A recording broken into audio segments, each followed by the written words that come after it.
Hello, What up, everybody. little big dog? What's going on, man? We were just Not too. talking about some stuff, and I figure maybe we'll just keep talking about our lives.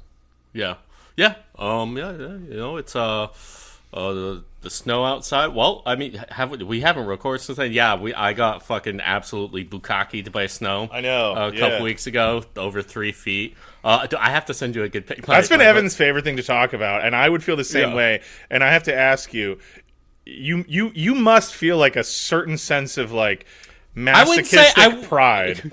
Oh yeah. Like when Oh, you're dude. when you're in an area, and this is, I don't know, for our listeners who are not in the Northeast, like Yeah. the whole boys group chat was like storm Yeah. chat leading up, and like a day or two in advance it became really clear that like South Coast Mass and Providence Yeah, northern Rhode Island. Yeah. were about to get the brunt of this last storm that we I mean, dude, it's funny. I looked at it, it's like, yeah, they said the final prediction was up to 2 feet of snow in Providence. yeah. Brother, we got close to 3.5. Yeah, but it's dude, insane. and I mean, obviously you know this, but like me and my neighbors, like me and like 15 other people, just ended up having, like, it had been days, so we just ended up having to go outside and shovel our street ourselves. Yeah. 4 p.m. Sunday, March 1st, was the first time the city of Providence sent anybody Yeah. to take care of the street, just to widen Truly a couple front unacceptable. loaders. And I will say, And you live right off to a your- main street. Like, it's not like Yeah, you're like out in the middle of nowhere, Yeah. which they would still didn't be touch. unacceptable. They didn't touch any side streets until Thursday after the storm. Yeah, crazy. But I will say, when I saw those front loaders come out, just to reiterate the point that you just made about the pride, I did stand there looking out the window, like, oh, what's that, gentlemen? Surprised to see the street clear? Yeah, man. It must be. And now, dude, like, I don't know about you, but like today, Yeah. so where I am around the Yeah. city of Boston, like most of Massachusetts got between 1.5 to 2 feet. So not a small storm, but like 3.5 Yeah. is fucking insane. Yeah, it's like it was like, I don't know. And it's sort of the inverse, It did like, make sense looking at it. Usually when these storms hit, right, the like Providence to like Nashua, New Hampshire belt is often included in the same storms, but usually it sort of increase. Like, I'm always kind of right in the middle, so like Yeah. I don't feel like this was that different from normal. But normally, like up, like when you get into like southern New Hampshire, they start getting really dumped on, and South Coast Mass and Providence, because of like where the Gulf Stream is and whatever, just usually don't get as bad. But like New Jersey, Well, you got Buzzards Bay right there. You know what I Right. mean? Like, Buzzards Bay tends to like keep the, moderate a little bit. You know, it keeps it Right. like warmer during the winter, cooler during the summer. Yeah. And so this was like not in a scientific manner, but like just looking at it on a map, it felt like the inverse of like what we usually get. And like, Yeah. you guys just got absolutely dumped on. New Jersey, you got dumped on. So we hope, for anybody listening, we hope everybody's safe. I mean, that's something that we all have been talking about a lot. Obviously, and Evan can elaborate on it more. But like the response of Providence, which is like a major metropolitan area in the Northeast, is like, You're on your completely own, suckers! Yeah, Fuck and like, you! that's Like, I'm lucky. I weathered Yeah. the storm in Cambridge and in Newton, which are like two Yeah. like fairly well-to-do sister cities of Boston, and like yeah. here, there was like a slower response time because it was a lot of snow, but like that's fucking crazy, and that amount of time left without any kind of plan. Like, what were you supposed to do? Just 7 die? days. 7 days after the storm, they sent front loaders down my street. 7 days. Well, so the big debate up here, right? Like, Yeah. and if you follow any of like the Boston communities or like subreddits or whatever, the big debate up here has been about space savers, right? And I want you to weigh in on that in a second, but part of it has been that like there are still people in Boston getting like nasty notes on their cars for parking, and everybody's like, brother, the fucking storm was a week ago, like you don't get to still do that. But unless you live in Providence, when it's like you're still just under, at this point probably two. There was still a parking ban on Saturday. Yeah. They lifted the parking ban on Saturday, so Yeah. it wasn't even an issue. Insane. No, I believe if you shovel out the spot, Yeah. this is a holy communion of the people of the Northeast. Yep. Thou who shalt shovel the spot shall reap the parking. Right.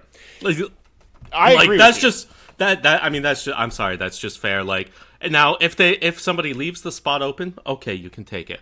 But if there's a space saver there, You're taking your life into your own hands. Yeah, you, at the very least, at the very least, you're taking a deductible into your own hands. Yeah, you are perhaps out a set of tires or whatever. Yeah. Now, I was explaining this to a lady from the Carolinas the other day who was up here visiting and was asking about it.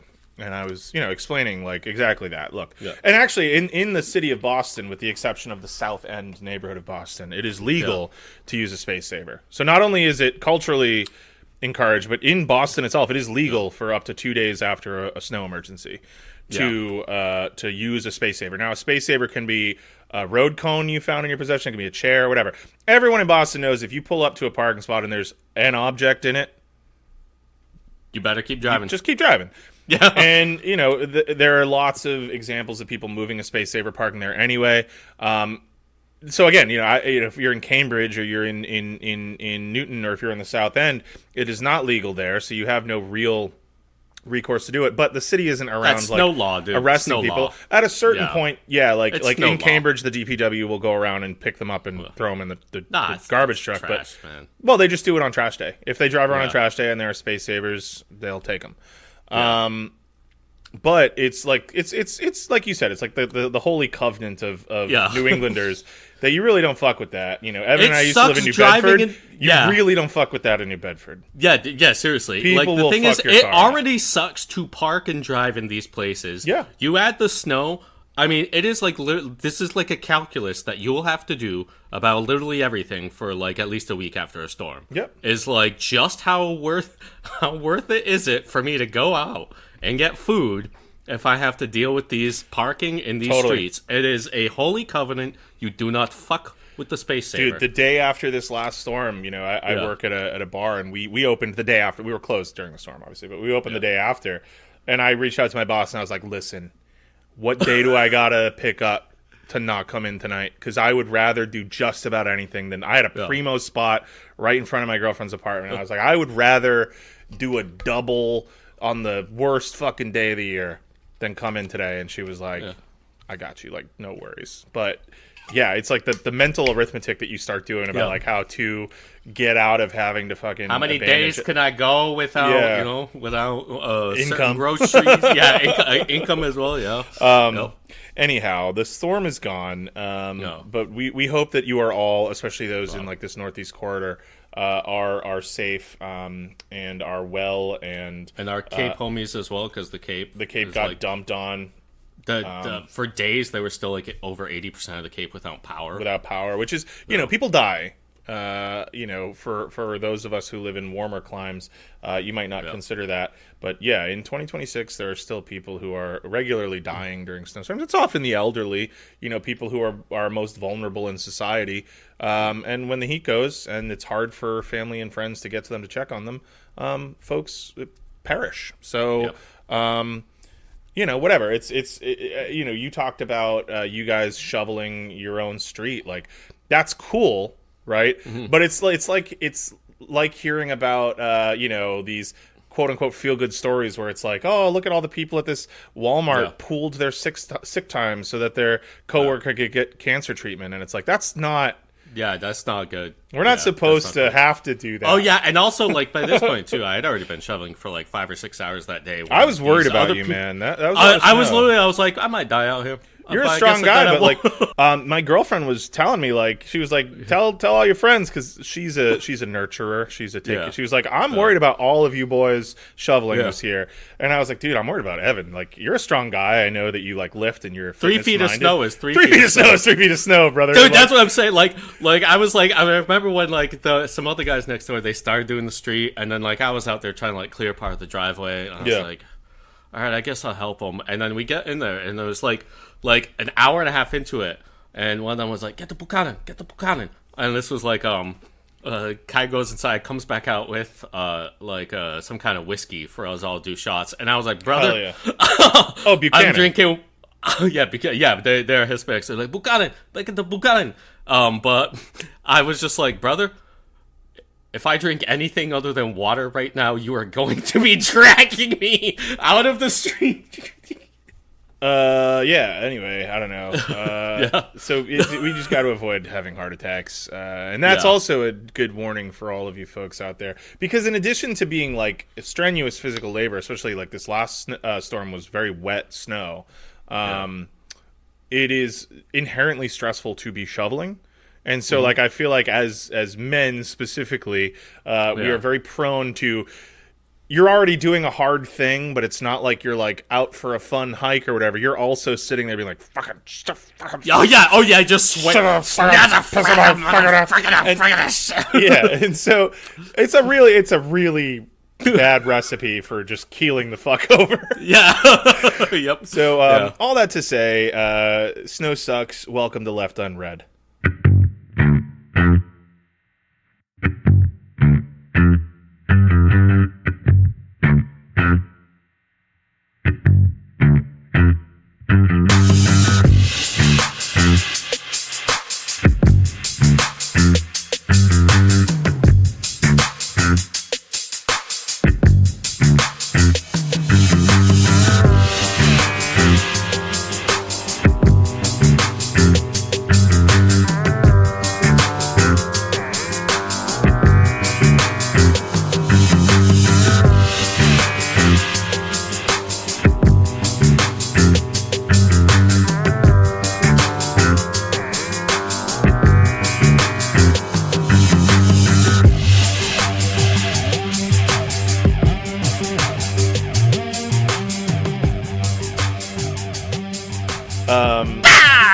Actually, I really shouldn't say that for like what I want to talk about the rest of this episode, which is folks not nice, not good stuff. No, Once again, stuff. So maybe we'll hold our botches for the conclusion.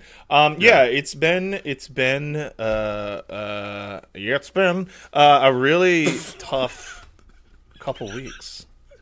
Yeah. And to repeat our mantra, Yeah. nothing's really going on, so not too much to report. Yeah.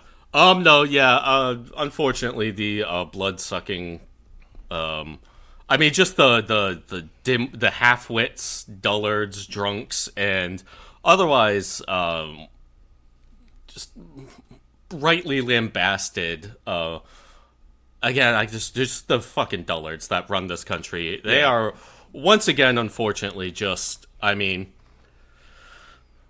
Folks, it's Operation Epstein. I don't even know like how to begin with this. Has just been such a dismal Operation Epic Fury, dude. Yeah, Operation Epic Bacon, dude. Yeah, oh my god, dude! I don't know.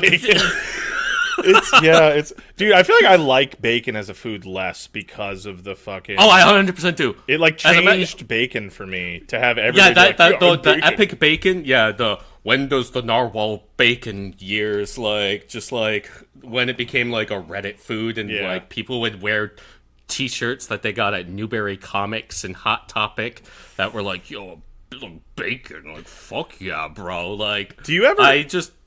What? No, I was gonna just do another fucking pivot. I was just gonna say, do you ever go on Reddit? Like, I feel like Reddit at this point is like going on Facebook. Like, I use Reddit very sparingly for like, if I have like a weirdly specific question, like sometimes you'll find answers to things like, for example, when I was like figuring out editing for this show, like Reddit was a pretty valuable resource. I would say 99.9% of my Reddit use in the last like 10 years has just been the baseball subreddit. Yeah. I just use it as like I basically use it as like a top play like amalgamator, so I can just see it's like a highlight reel, you know what? Exactly. So I don't need to go and look at all of it myself. I can just see, oh yeah, this fucking dumb bastard hit a home run. Okay, this dumb bastard 7 innings shutout, 10 strikeouts. Great, like you know what I mean? That's basically more or less how I use it. Yeah, I do not read the comments. Certain community, right? And so that's the thing. Like certain communities are cool, but I've found myself on it slightly more than normal recently because I've been avoiding normal social media. So I already don't use Facebook. Yeah. I don't use what else is there? I don't know, but I will I've been say, off Instagram, and so I will say the Death times. Stranding subreddit rules because like I used to check out while I was like playing Death Stranding and looking for Death Stranding 2 news, and like the most goated post in the history of posts are like the dudes on that like maybe some of the girls, but I mean the guys on the subreddit who would just post a picture of being outside, like if just like outside, be like outside of like there's grass and like it's raining and stuff like that. Be like, yo, this is just like Death Stranding. It's like, nah, man, that's just what the outside looks like, man. That's what it's like out there. Yeah, man. If you ever went out there, that's just what it's like, bro. Dude, I'm planning a trip The game to is about Scotland walking right outside. now, and like Scotland looks like Death Stranding 1. Yeah, It's or just, Iceland that's and just stuff like how that. Yeah, it looks, dude. But it's like, yeah, it's like, dude, no, it's not like a video topography, game, brother. That's just what the world looks like outside your bedroom. Yeah. Man. But anyway, Reddit is such a stinky place, Yeah. and when we were in college was probably the last time that I was like a regular weather enjoyer. Weather enjoyer. I just got a weather alert on my phone. Reddit enjoyer. I currently am not a weather enjoyer either. It's so funny. I don't know if you felt this way. I don't remember if we had this conversation, but like coming out of last year and the last few years where there's been really little to no weather, I was almost like missing snow at the start of this year. And now at the end of the year, I'm like, what a fucking stupid thing to ever think. Like, what a put a stupid fucking bullet in my mouth. What just a dog shit moron thing to ever fucking think. I like winter up through December. Yeah. And even a little bit of January. But I mean, this one, dude, like every single day that I had to wake up balls, and it was dude. 5 degrees out with walls of snow next to me to drive to work, I got this much closer to go into a flea market and seeing what kind of revolvers they had there or something. Right. I was like, every single morning, I was like, I could fucking do it, I think. Dude, that would be so crazy if we had to do the rest of the show with you with like a speech impediment because you like accidentally blew the back of your mouth out. But like, yeah, just like my jaw. Yeah, I'm just like missing half of my jaw. But lived, dude. Oh, God. Just like you just so anyway, I take it. I just sound like Slavoj Žižek. Yeah. Oh, you're right. Yeah, that was a pretty unintentional but good Slavoj fucking. Yeah.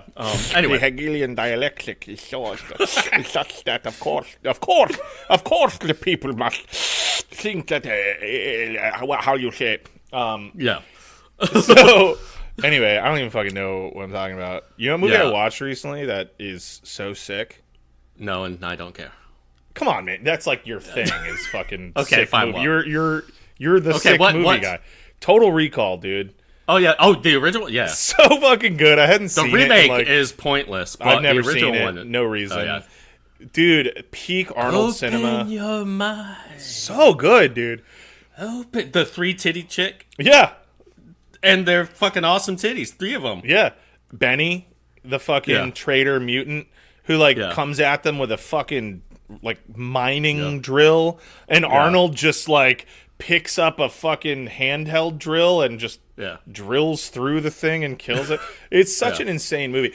And my girlfriend hasn't really seen any Arnold Schwarzenegger movies. A lot of people have not, you know, and I won't even make it a gendered thing, but a lot of folks have not seen Arnold's movies. And I am an unironic fan of his work, at least through the early 90s.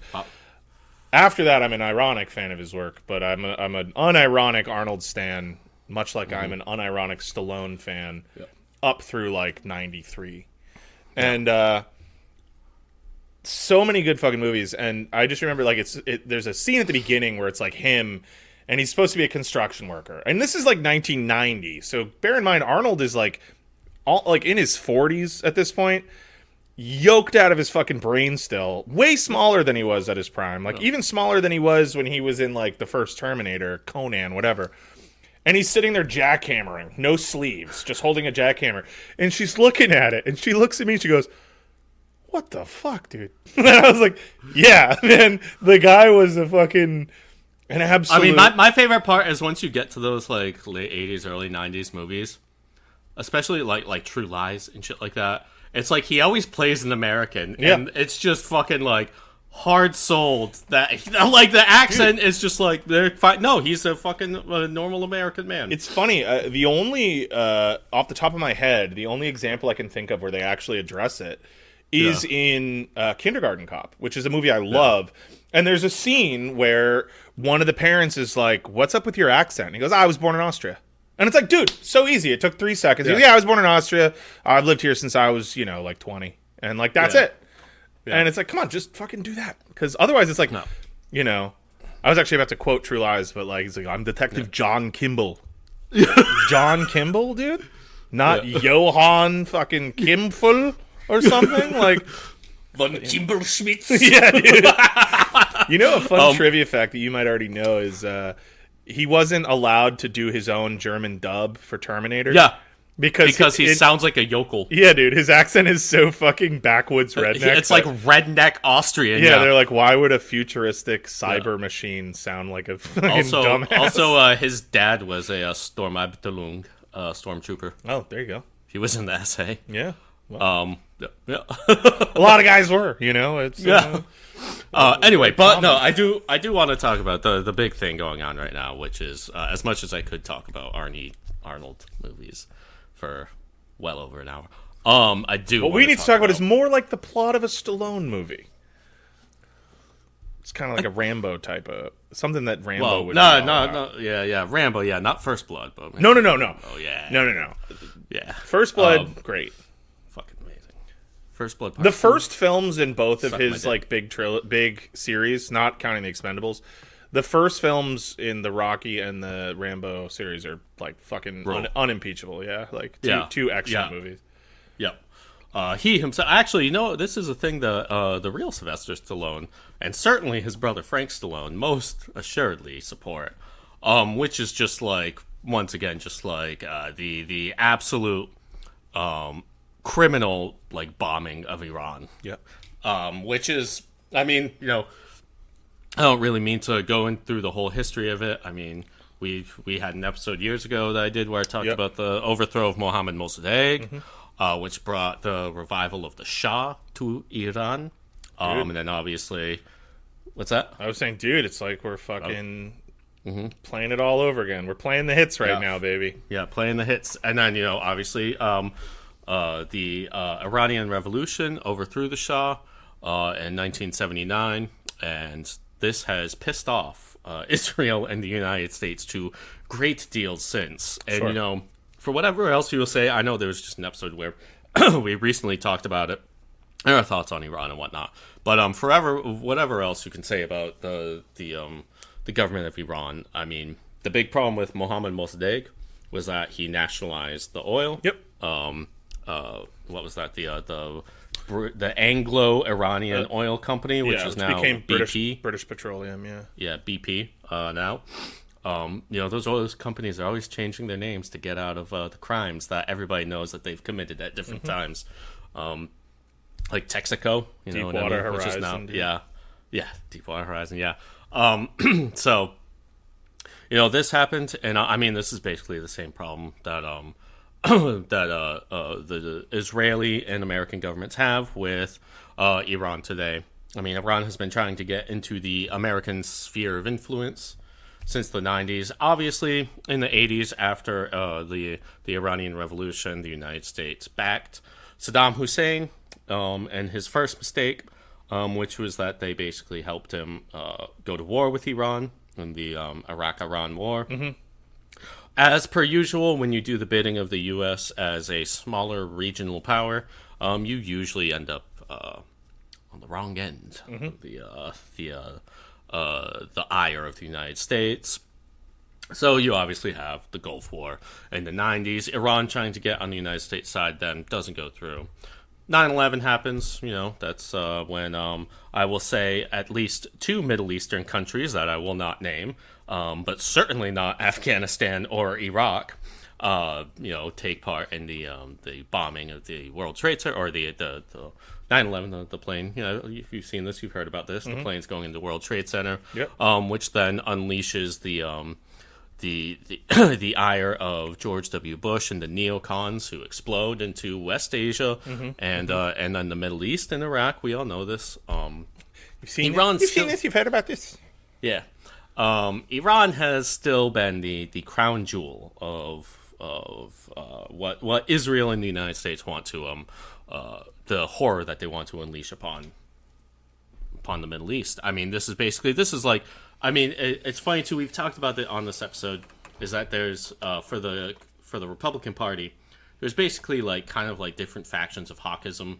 Right. There, we've mentioned this in other episodes. 70% of them are like China hawks, But then there's this other subset, which I will call the pedophile class, who 30% of them are just like rabid anti-Iran hawks. Yeah. Lindsey Graham is one of the leaders of this. I believe, yes, you could also call this, I suppose, the Epstein class, the Mossad blackmail class. I think it's quite obvious why they hate Iran so much. Iran's not really, Iran, in terms of global power, they don't have any... They would never stand up to, like, they couldn't invade the United States, you know what I mean? They couldn't go to a war outside of their own territory or region with the United States. So why is it that the U.S. has such a fucking hard-on for Iran? And I think this is why, really, the war can be called Operation Epstein Fury. Or, you know what I mean? It's just like, I think, and I think part of that is, I don't know if there's much of this that's like, oh, they're trying to distract from the Epstein files. Nothing's going to happen from it. Right. Like, we've talked about this the other episode. Like, you have, like, the fall of, like, people all throughout Europe. Yeah. Including powerful people because of their ties to Epstein. But it's not going to happen in the U.S. because the current administration, our president is an inveterate pedophile and child rapist. Like, and so, and his administration is either completely staffed by sycophantic midwits, alcoholic dullards, or people that also did the raping of the children. Right. And I think so, but I think it's because of what we know about Epstein that this is a Mossad operation to garner blackmail on powerful people in the West, especially the United States. That I think this is what you're seeing right now. This is why, you also have another class of people who are just in it for love of the game because they're Zionist or Jewish supremacists like Chuck Schumer. Or Hakeem Jeffries, who's just the Zionist there. Chuck Schumer, I think, is just a Jewish supremacist. You know what I mean? So you have these people that are, like, happy with anything that Israel does because they believe in the project. They believe in the Israeli project of Lebensraum in the Middle East. And so I think it's, what we saw is that the United States, there was a gigantic buildup in the Middle East of... the American military. It was obvious what was going to happen. Everybody knew it was going to happen. And then the United States in the middle of the night, they start with blowing up a school full of elementary school girls. They kill there's over 100 dead. Yep. Which again, I think is also just a perfect encapsulation. We've seen for months, ever since Venezuela happened, you remember we talked about this. Yep. After the Venezuela thing, Iran's next. There's going to be Iran next. You can Oh, tell no, everybody... And that's the thing. That wasn't even, some hot take. That was on, the normie news. Everybody was kind of they took out the one axis of oil that's not controlled by the United States in Venezuela, and now they're going to do the other one in Iran. But what I think is, they do all this nonsense, all this bullshit about how, no, we need to liberate the women of Iran, the little girls of Iran, the children, they're being brutalized by this regime. And I honestly think that it's almost I think it's on purpose. Yeah. That they started off by bombing a school, an elementary girls' school. Yep.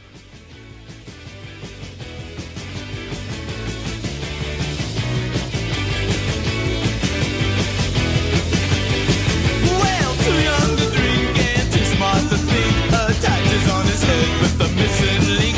He's skinny as a snake and fast as a mink, but he ain't for sale unless you add the kitchen sink. Well, look out, here he comes again. They say he's done, he's my three best friends. He's so honest at the dishonest dread, meeting the kid with the replaceable head.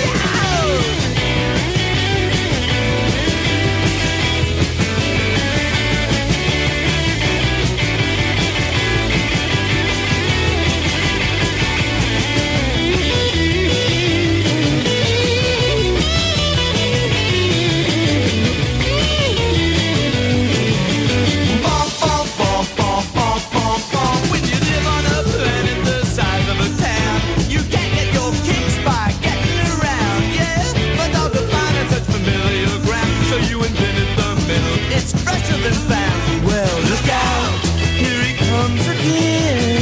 They say he's done, he's my three best friends. He's so honest at the dishonest dread, meeting the kid with the replaceable head. Oh!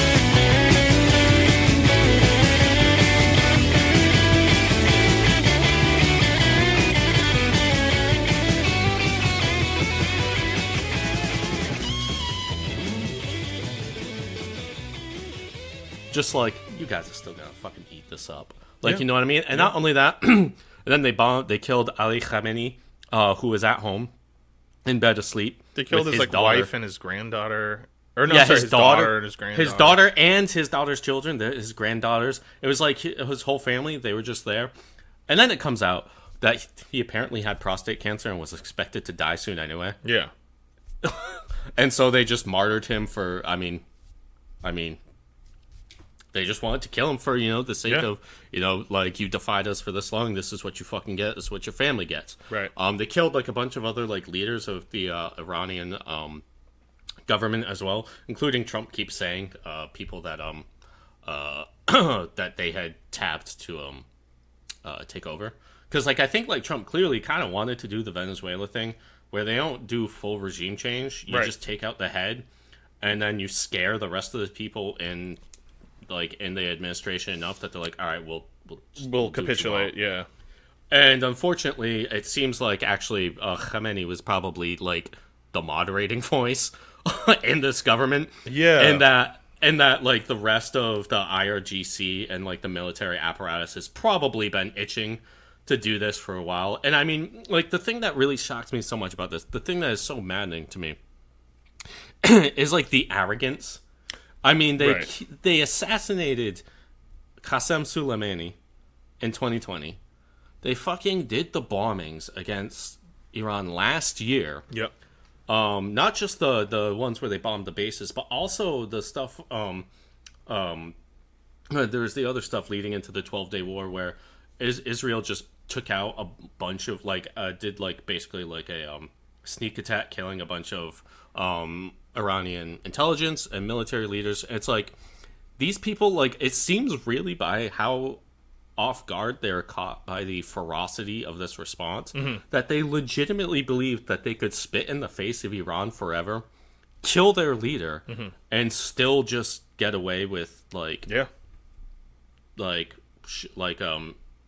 kind of like show responses. Yeah. And I mean, the thing is too, like, you see Trump saying all these things like, well, apparently they were demanding Iran, they didn't want the nuclear program, so you couldn't enrich to the point of having that program. They wanted Iran to give up all of their ballistic missiles and all of their like missile launchers because they're so scared of what Iran could do with these missiles against their defenses. They wanted Iran to give up their fucking navy. And it's just like, how stupid do you think everybody else is? Yeah. You basically threatened them to the point that, like, it's existential. And then you also say that you don't want them to be able to use their ballistic missiles because of how much of a problem the hypersonic missiles are. Right. And so you give them a reason to use these hypersonic missiles. Right. Which, by all accounts, I mean, it's tough to like obviously parse exactly what's happening here. I mean, there's so much AI generated filth like out there about all of this. There's just like, well, I was actually having this conversation today with my tattoo artist. I was getting tattooed before this, folks, and it was right before we started. It was blood everywhere. It was a whole fucking deal. But we were talking about how like we've reached a point where like you're a fool to assume that there isn't fake AI generated or whatever human generated fake news, for lack of a better phrase, being thrown at you constantly. But like the thing that sucks is that like you're also kind of a lunatic if you assume that everything is fake, right? So like it is, how do, and also how there's do you also like, this. Oh yeah, continue. Well, no, just to say like how hard is it for us as people in this age when theoretically we have access to such a boundless supply of knowledge and information? It's such a challenge as somebody like a well-meaning individual to parse what to believe. So you almost have to just like have these established ideas, i.e. like, you know, I just generally have decided I will not trust intelligence reports coming from the CIA. Like, well, also what you have too is like the Trump administration, like, and I mean, I would almost credit him with this being like a way to even muddy the waters further. But I mean, he's obviously too stupid for that, and I think that he's just trying to save face. Right. But his just blatant lies. About the situation, saying that there's only like 6 Americans dead. I'm sorry. By all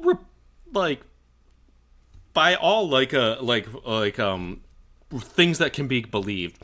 It seems like at the very least there are multiple entire U.S. military bases that have been wiped off the face of the map in the Gulf Coast. I've even seen some saying that like the majority of them are completely gone. Right. Like in Bahrain and Qatar and Dubai, they've been bombing fucking Dubai, the UAE in general. They've been fucking hitting places in Saudi Arabia. I mean, even the CIA has reported that their stations have been hit. Right. Iran is claiming that they've killed, like, at times multiple spooks in the same spot. Right. Iran is claiming that the deaths of Americans are, like, well into the hundreds, closing in on 1,000. Trump is claiming 6. And I'm sorry, but, like, looking at the destruction, I'm more it's definitely not 6. I believe Iran's stuff. Right. I think it's at least. I mean, obviously, but like they would have the same vested interest in inflating the numbers, but like it ain't 6. It's not 6, and I don't even think it's an order of magnitude bigger than 6. Right. I think it might be 2 orders. Like I'm not sure that it's 800 or 700, but I think it's at least a few hundred. It's a few hundred, and it's these are people that have been. Dude, they've shot down. They've shot down multiple F-15s, which have never happened in combat ever. Yeah. And the United States has claimed that all of them have been from friendly fire. Then there was like an Israeli F-35. Right, like that looks better. I know, that's the thing. It's like they don't want to like give it away so bad that they're just like, oh yeah, we just keep shooting ourselves down. Right. We're like, so good that only ourselves could kill ourselves. Yeah. I think today there was reports that potentially an Israeli F-35 was shot down. Yeah. And it's like, so it's like I said, like these are things that have never happened in combat before. You're seeing like the thing is like Israel, like there are videos of Iran is overwhelming the Patriot and THAAD defense aerial defense systems so much. Mm-hmm. Well, the THAAD ones are the ones that are being brought in now. I think there's only 8 of those in the entire world, and there are 2 of them. I think there's 2 in the U.S.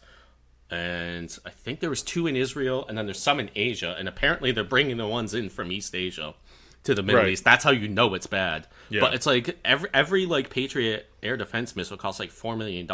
Right. Each Iranian hypersonic ballistic missile costs a couple $100,000, and then the Shahed drones cost like $20,000. Yeah. And the ballistic missiles are overwhelming the air defenses so much that these $20,000 drones are getting in completely unmolested. Yeah. They're blowing up hotel rooms, which apparently there was like intel that once shit started going down, the U.S.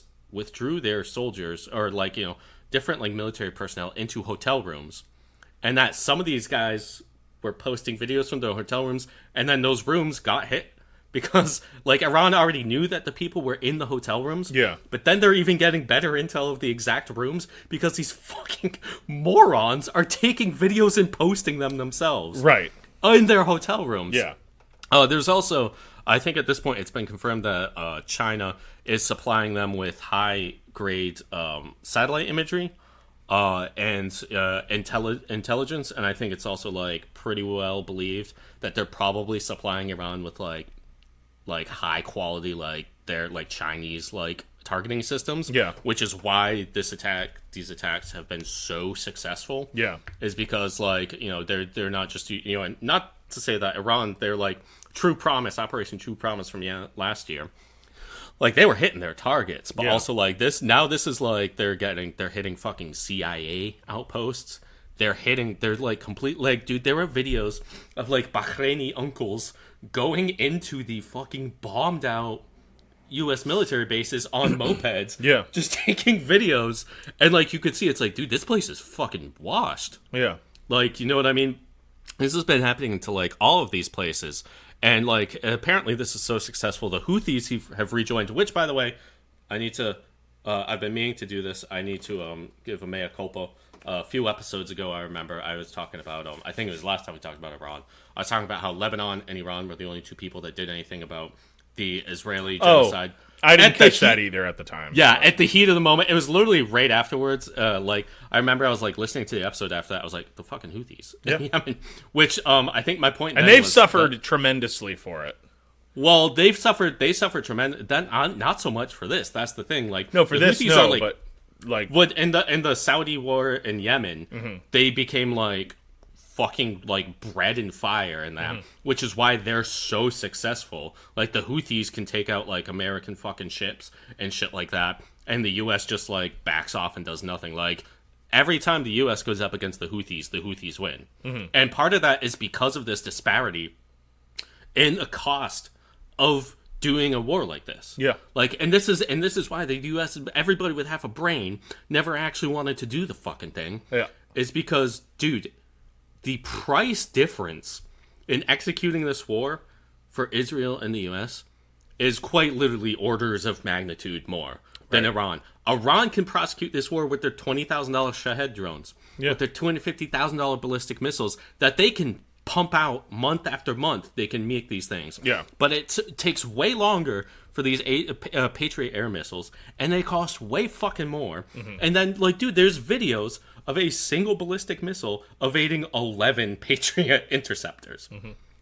And it's like, so that's like $44 million just beaten by $250,000. This is a calculus that you have to use in this shit. Like, this is not something that doesn't matter. Like the United States, the United States, as rich as it is, it only has so much money and only has so much capability to generate these things.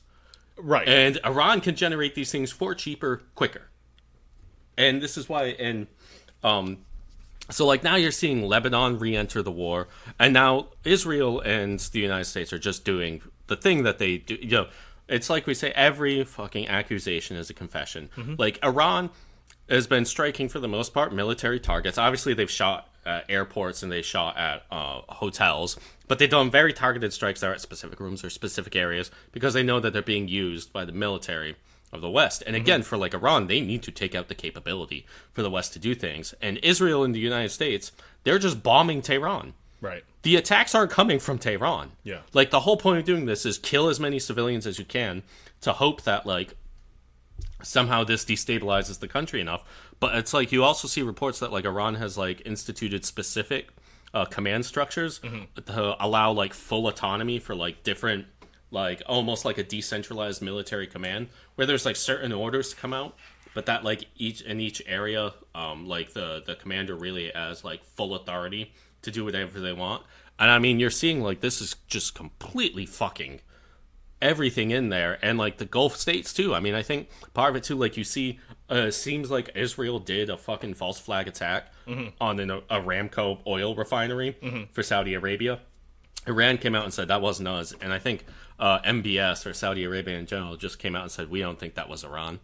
You have the British base in Cyprus that was just hit by a drone attack today, and they came out and said the Brits were like, we don't think this was Iran. Like, Israel probably just fucking false flagged them. Yeah. And the cucks in the UK, since they're all fucking pedophiles as well, are probably just gonna go in and fucking just fight for them anyway. And then you had, you know what, once again, of all the Western countries, let's give a round of applause to Spain. Why? Why? Because they refused to allow the U.S. to do any operations from their joint military bases, and the United States had to fuck off from Spain because of it. And then Donald Trump today tried to say, he was like, no, Spain agreed to 100% to Donald Trump threatened to like cut off Spain from trade, and then today he's like, oh yeah, no, they've agreed completely to join us in this. And then Spain came out and just said, no, the fuck we didn't.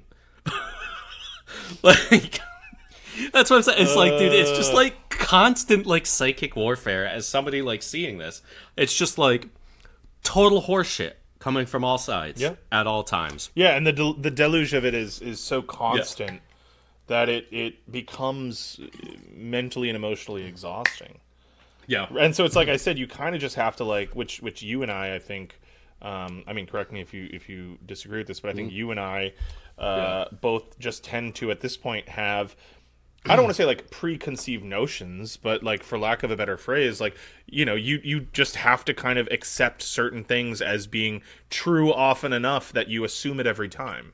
Yeah. Right? Like, if there is a death toll coming out of the Trump White House, you have to assume it is a lie. Is it always? Almost assuredly not. What is always a lie, right? But like, you can't trust it, and the information you're getting, at least like if you're a normal person like you or I, is so unreliable so constantly that you just have to kind of know how you feel and say, fuck it. Yeah. Like, I assume that the CIA is behind every fucking foreign coup. Yeah. And it's often enough that it's like not worth if they don't start it, they get involved when it starts. Their toes are wet, dude. Like,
You know, it's like having that conversation with people about this situation in Iran, like, you know, about the demonstrations that are happening and whether or not they're large or how much public support is behind them. And at the end of the day, it's like there's no real honest to goodness way for us to know. But it's like, look, of course, any government, especially one like that government, which we've sort of talked a little bit about on this show. Yeah, I don't think I'm certainly not some massive proponent of the existing government in Iran, right? But I just don't think it's any of our fucking business, right? I think that's between the people of Iran and their government. The demonstrations that came out the day after the killing of Khamenei, and how many people were out there in support of like the government of Iran or protesting the actions of the West. Yeah. I think that pretty much, you know, maybe should shed some light on exactly what's been happening in Iran the last 3 months. And I will say one thing. I want to make this clear. I want to make this very clear for all of our listeners and for anybody else out there. There is no demographic on Earth I give a fuck less about of the opinions of than diasporoids. Yeah. You can kiss my ass and suck my dick. No, fuck you. These people who get out there and do, like, people who are like third generation removed from the country that get out and celebrate the bombing and whatnot of their own people. You don't give a fuck. Yeah, you don't give a fuck about anything except your own little cathartic release. Like, I don't give a fuck about the opinion of a single Cuban American about Cuba. I don't give a fuck about the opinion of a single Venezuelan American about Venezuela or Iranian American about Iran. Like, well, what if they agree? What if they agree with you? Then yes, I love your opinion, but I'm just saying, like, there is no more I get what you're saying. There's no more fascistoid group of people on Earth than diasporas. I think that they tend to, you know, just it's like the fascists tend to be winnowed out when you look at diaspora groups, especially diaspora groups that migrated to the United States in the last 100 years, right? You're talking about groups of people who were leaving certain governments for certain reasons. It's also why you can make similar claims about, like, the Italian and German diaspora in Brazil and Argentina. Yeah, like, exactly. There is a real correlation. I don't really want to be fucking between with those people of, Yeah. you know, Italian descent whose parents and grandparents left Italy in the last Argentina 80 years for Brazil, and support for fucking Bolsonaro. Like, sorry, I mean, but there is, like like, it's a yes. measurable thing. Yeah. You can see it. Like, and again, it's like, why are those people leaving where they're leaving? And it's not, and why do they end up so well off here? It's like a friend of the pod, Dr. Alex Herbert, talks about with the, like, Ukrainian diaspora in Canada and the United States, and how, like, very specific groups of these people, now naturally they all had a certain inclination to let's say the left-right spectrum, right? But how certain groups of them who are promoting certain viewpoints, including historically revisionist viewpoints, are often promoted and put into positions of power and influence. Right. It's because it supports the status quo here in the West and the foreign aims of this government. Right. Yeah. So we're all constantly being, and so Iran being the latest example of this, and you're seeing all these same, like, oh, look at what Iran used to look like in the 70s. Look at what it looked like in the 50s. Sure. Right. Like, but it's like, look at what Cuba used to look like, and it's like, yes, in Iran under the Shah, you could have whatever haircut you wanted, and that, I think, is good, right? Yeah. I don't know if it's the most important thing in a society. I don't know if it's as important as whether or not you could be a slave to the Anglo-Iranian oil company. That's what I'm saying. Like, people are kidding themselves if they think that the Shah wasn't fucking, like, disappearing dissidents constantly. Like, he was a fucking dictator. He was just spineless. So he's not thought of in the same way as, like, a fucking Stalin or, like, a Hitler or whoever, a Pol Pot. He was a fucking puppet. So he was letting the West do the disappearing. Right. But, like, look at like Dubai and Abu Dhabi and shit. Right. It's like, you go to those clubs, there's a reason the bottle girls there aren't having such a great time and maybe aren't super into it. It's because they're probably guest workers from East Asia, who I don't really think are making South Asia even more frequently. Yeah, exactly. Your Filipina bottle girl in your club in Dubai, probably not there by her own will. You could not fucking pay me to visit that city. Yeah. When I hear people talk about wanting to go there, it makes my stomach fucking turn. Yeah. That is a fucking prime example of, like, of a city built on the fucking backs of fucking It's like when you go to Disneyland and you can't see the janitors because they're coming up through the hidden doors to clean, and everything is super clean and fake. And now those people in Disneyland, Disney World, let's be honest, they're being exploited. Now imagine 100%. I know so many people that worked at now Disney. Imagine they're slaves and doing the same thing, right? Like, or they might get killed. Exactly. Yeah. Yeah, or in like Qatar when you draw the short straw where you have to build the FIFA World Cup stadium in 130-degree heat with no winch to like hook you into the fucking crossbeam that you're on a quarter mile above the phone, right? Like well above the earth. Yeah. Yeah. Yep. It was fucking Anyway, I don't know.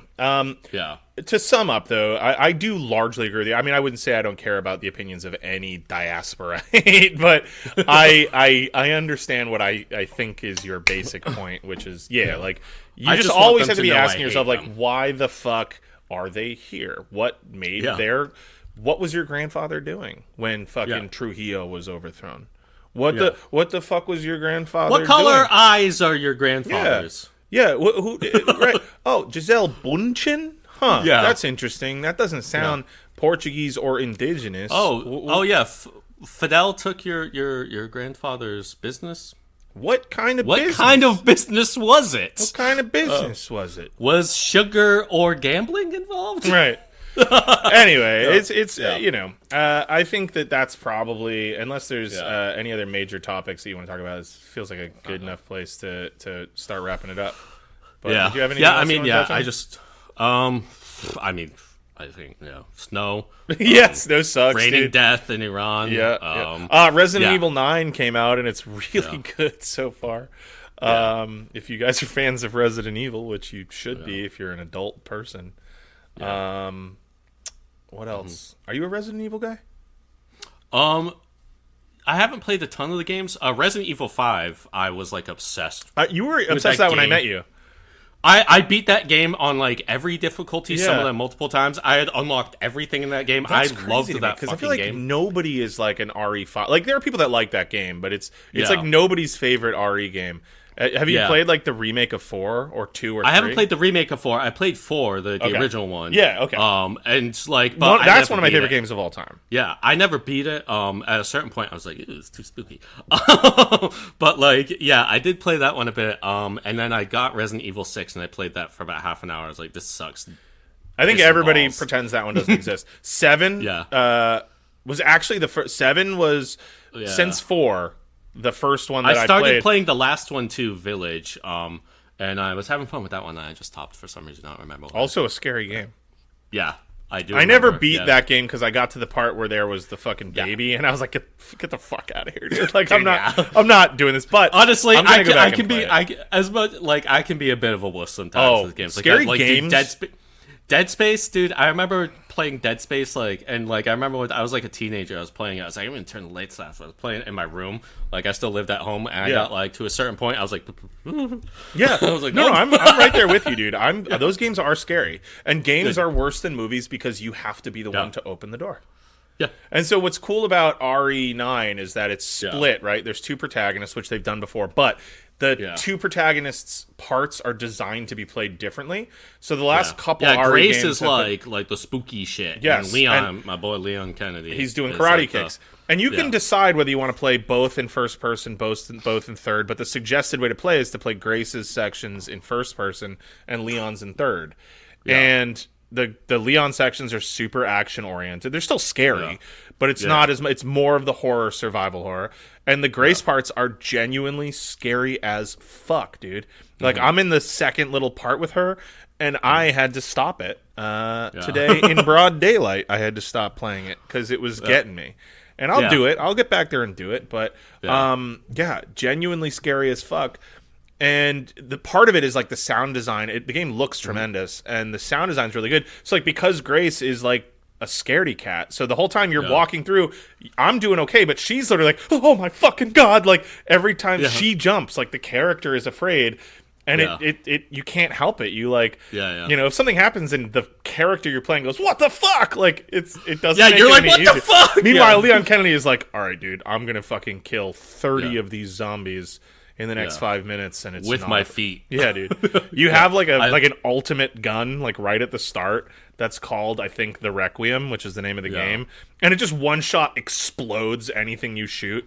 It's like a 5-shot super revolver, and like it's like right off. They give you that immediately, and it's just like, okay, this is very different from. Anyway. Yeah, I've still been playing Metal Gear Solid 5, which is just, I mean, like gameplay wise, one of the best games I've ever played in my life. I'm like 100-something hours into this game, still going. I was very mad, though. I was playing it on Friday night, and I was drinking a little wine, and I had to fight the Metal Gear from that game, Sahelanthropus.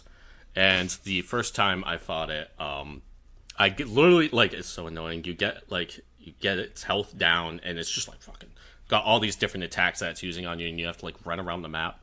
I got its health down all the way, and then it goes to like a slow motion, like kind of like bullet time kind of thing, where it's about to leap at you, and then little child Psycho Mantis shows up, and you have to shoot it one last time here, and my rocket launcher was out, and so I was trying to switch to my my sidearm, and I just think that like I kept pressing the button, but it wouldn't do it. And I think I probably had to hold it down because the game's going slower here. Yeah. And just jumped at me and railgunned me and killed me. And then I was so mad and I had drank so much wine during that after that, every attempt was terrible. And I've been too mad to even attempt it since. I think you should go do it right now. I might actually do it right now, and just when you get it, I guarantee you'll get it on like the first or second try. Yeah. Although I still have to make dinner. Yeah, I know. But I was so mad. I was like, son of a fucking bitch. I had him the first time. I lost like 8 times after that. I was like, I'm going. But that's always so much sweeter when you go back and you succeed. I know, yeah. With that being said, I also need to go eat dinner. So I will say to you all, thank you so much for listening and for joining us as always. We appreciate you all tremendously. You've heard us say it before, but we will say it once again. There are several ways that you can show your support for this ongoing project of ours. The easiest and probably the most directly material way that you can support us is by checking out our Patreon. That is at www.patreon.com/leftunread. That is a way that you can go and provide material support for us, whether that is $1, a couple dollars, whatever you want. We appreciate it tremendously. Those of you who have already signed up for that, we appreciate you always. And we do always remind you guys when you're looking at the Patreon, if you're on an Apple product, just go to your browser, or if you have the ability to just use a laptop, even better. But just avoid using the Patreon app on an Apple product because they skim an extra, 30% or something 30%. off the top. And that shit sucks. They don't deserve that. So we appreciate you guys checking that out. The URL for that is always dropped in our show notes. But there are other ways that you can support us. You can like and review us on your podcast app of choice. That just helps boost us in the algorithm, which is great. You can share us with your friends, your neighbors, the people that you're out shoveling your own street with if they're looking for something to help settle them down so they don't drop dead while they're performing a good deed. Listen to the sultry tones of Cam and Evan. Yeah, exactly. And that'll keep that heart heart rhythm right in line. Yeah. No dysrhythmia here. But yeah, you can email us. You can do all sorts of fun stuff. We put all that information in the show notes. We love hearing from you guys. And without further ado, did I miss anything? You got it all, baby. Wonderful. Well, we love you, Evan. I love you, and we will see you guys again soon on another exciting edition of Left Unread. When I say I'm in love, you best believe I'm in love, L-U-V.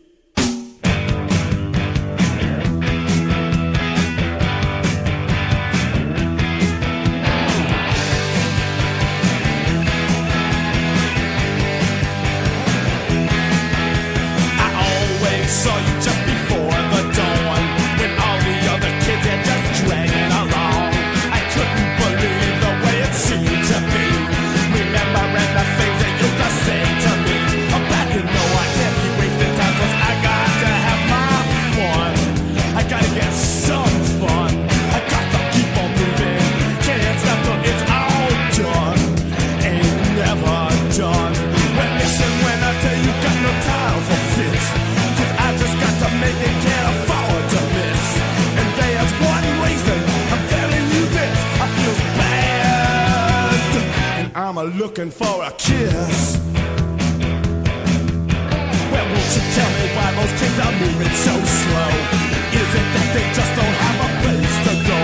When the day starts breaking, the sun is gonna shine. It's hard to sleep if I've been crying. And all the old ladies, they're all on their way to church. You go to church? I'm begging, will I be alone? And while I'm looking, got to do a search. I keep on searching. Well, listen when I tell you, got no time for fits. 'Cause I just got to make it, can't afford to miss. If there's one reason I'm telling you this, I feel bad, bad, bad. And I'm looking for a kiss. Well, I'm looking for a real hot kiss. Come on, kiss me.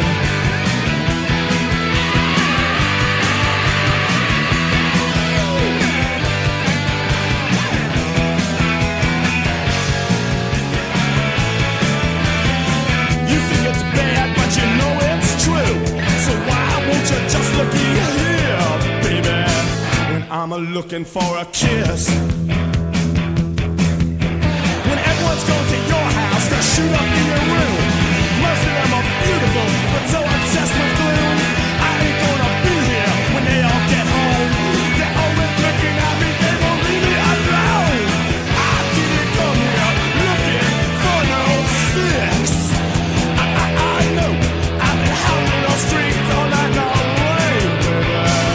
Just looking for a kiss. I need a fix and a kiss. I need a fix and a kiss. I need a fix and a kiss.